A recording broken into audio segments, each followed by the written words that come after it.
guys. Here we are, ready for chapter 12, and it's called Getting Ready. Let's see what happens with Wally and the cougar. It was raining again on Thursday morning. Not a shower, not a thunderstorm, just a steady cold rain from a steady gray sky. Perfect, Eddie said to her sisters as they trooped downstairs to breakfast. Even more perfect was that Mrs. Malloy was looking out the kitchen window saying, "Poor Mrs. Hatford.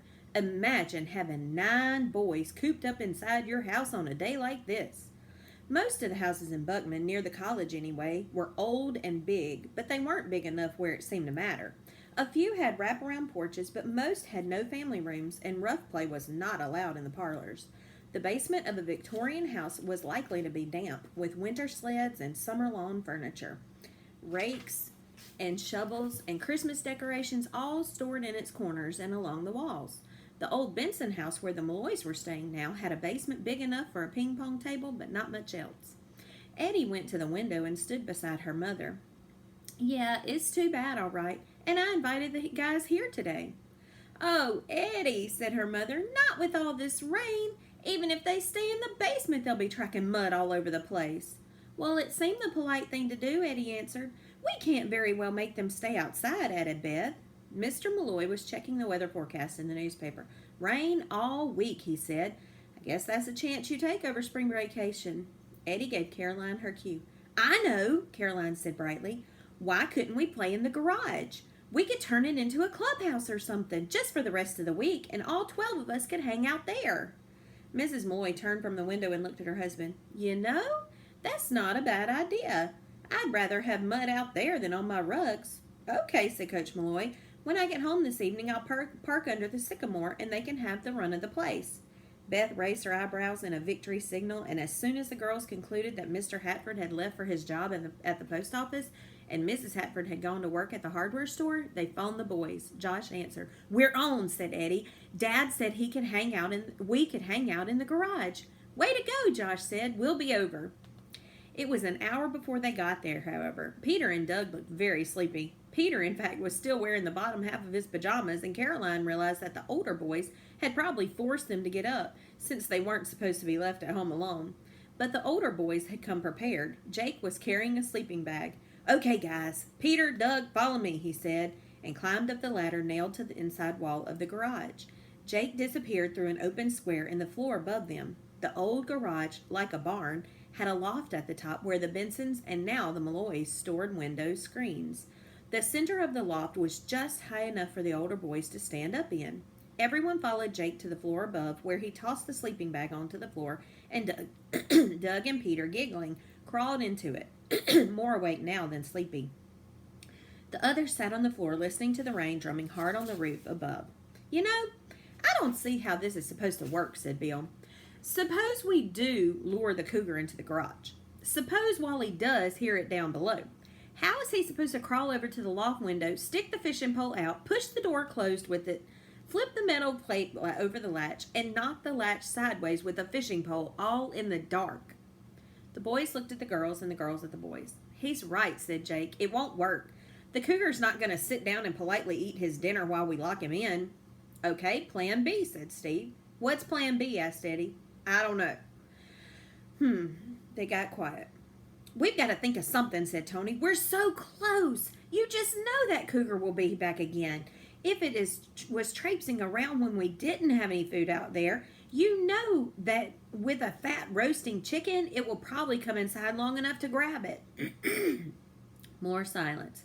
Finally, Eddie said, "The only way that makes sense is for Wally to be hiding on our back porch instead of the loft. He'll have to be watching every minute, and as soon as he sees the cougar go inside, he runs over, slams the door shut, and locks it." Wally gave a small whimper. "Yeah, but what if Dad sees him on our porch?" said Beth. "Listen, Wally, you'll have to hide out in the loft till we give the signal that Mom and Dad have gone upstairs. We'll flick Beth's light on and off 3 times, and that means the coast is clear." "What time did the cougar show up the other night?" "Between 11 and midnight. Then that's probably when it'll come again." Wally looked at his brothers. "There are an awful lot of probablys in this plan. What if the cougar doesn't show up till 4 in the morning and I'm sound asleep? What if I'm half frozen? What if it's so dark he comes around and I don't even see him?"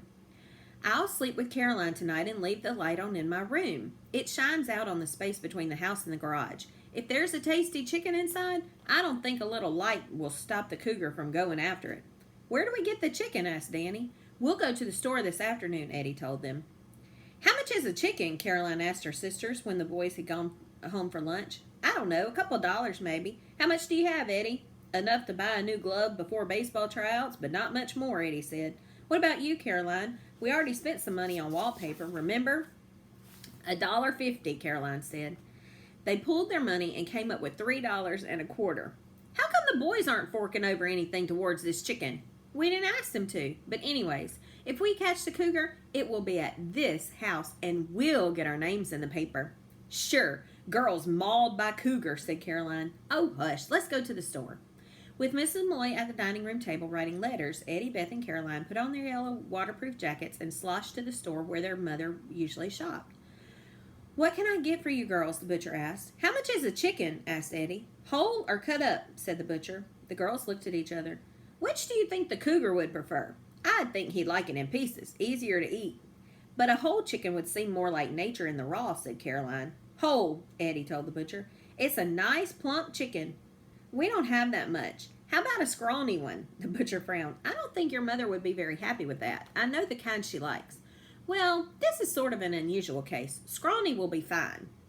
The girls left the store with their purchase. Beth said, "Suppose the cougar doesn't come tonight. Should we keep the chicken up in my room and try again tomorrow?" "We'll have to. We can't buy a fresh one every day. This is our only chance." "Maybe the riper it gets, the more it will smell and attract the cougar. And we'll have every animal in the neighborhood in our garage. That's when the cougar will strike, I'll bet. It may be interested in a dead chicken at all. Maybe what it really wants is live meat, a cat or dog, or even a precocious 9-year-old girl. But we'll have to take that chance."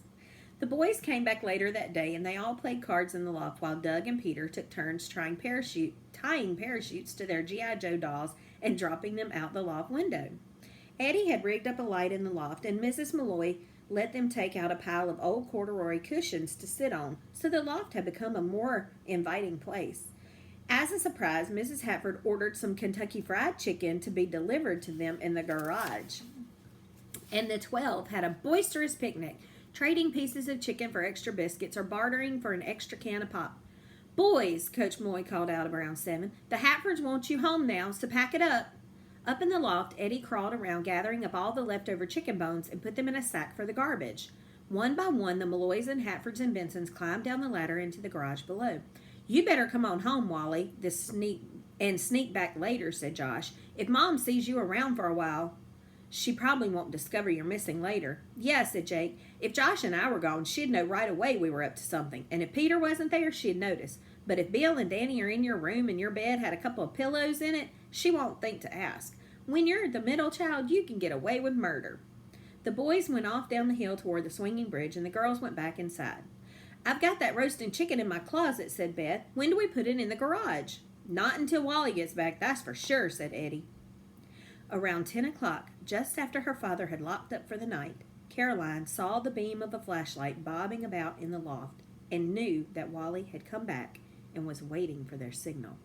"Good grief," said Eddie. "If Mom and Dad look out and see that light, they're going to go out there and send Wally home. Caroline, go tell him to turn off that flashlight, will you?" "What about the chicken?" Caroline asked. "It's under the sink now. As soon as the folks go upstairs, I'll sneak out and wire it to a pole at the back of the garage," Eddie said. Caroline heard her parents' footsteps going upstairs. She took her jacket off a peg by the back door, silently pulled the door open, and stepped out into the cold night air. The light from Beth's window made a large square of yellow light in the space between house and garage. It wasn't so cold out. Wally shouldn't complain about having to do guard duty on the back porch. If her name had been picked out of the hat, she would have done it without any grumbling at all.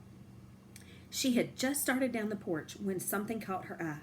She stopped, 1 foot in the air, motionless, staring hard through the darkness just to the left of the garage. And then she saw what it was, and her heart almost stopped. The cougar! The animal came stealthily out from the evergreens, sniffed at the air, and looked about with its tail twitching. Then, hugging the side of the garage, staying in the shadows, it moved silently to the open door and stopped again with its eyes and ears alert. And suddenly it darted inside. The KFC! That must be what the big cat was after. Caroline thought wildly, thinking of the chicken bones in the sack at the back of the garage. She didn't even stop to think. Noiselessly, she leaped off the steps. Her heart pounding in her ears, rushed to the garage, flung the door closed, and latched it. That's the end. Chapter 13 is In the Loft.